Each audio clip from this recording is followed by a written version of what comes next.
we did not feel that this was the time, and we didn't have enough resources and the evidence to suggest that it would have been effective. Edmonton will not be moving forward with a citywide vaccine passport. The reality, it would be hard to enforce, and the safety of frontline workers during a polarized time. Safety and well-being over and above a virus they might catch. Now we're concerned that would one of these angry customers get physical or even verbally assault an employee because they're just doing what they've been asked to do. Relief for this restaurant owner. He feels comfortable lifting restrictions in his businesses, but also hoping people respect other businesses' freedom of choice to either keep or ditch health measures like vaccine passport. My mom always said, if you don't have anything nice to say, don't say anything at all. And it's like, you can choose not to go to that place if you disagree with them. You don't need to attack them. The government sets minimum standards, and that we have a really wide berth within that on how we want to operate, which means that we can take things slowly and move at a pace that feels comfortable. The co-owner of Action Potential Fitness chose not to drop vaccine requirements this week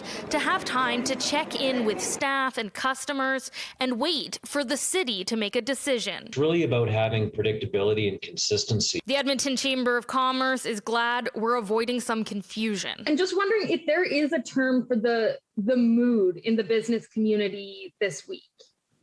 I think it's going to be mixed. I think there's going to be, again, given the diversity, the broad range of types of businesses that we have in the Edmonton region, people are going to respond differently. The mixed feelings of businesses reflected by many councillors, but ultimately feeling a city vax pass just wouldn't work. I can assure you that we looked at the evidence. It wasn't going to work. It wouldn't have worked because enforcement is almost impossible and doesn't have the way of the law behind the bylaw. Council is still hoping to get clarity from the province on Dr. Hinshaw's recommendations and data regarding dropping health restrictions, something business owners say would bring them comfort. It's not a question of not believing the experts. It's a question of the information flowed much more freely at the beginning of the pandemic.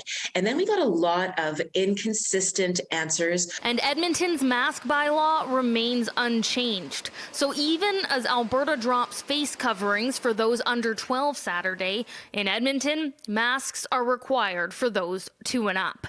In Edmonton, Carly Robinson, City News.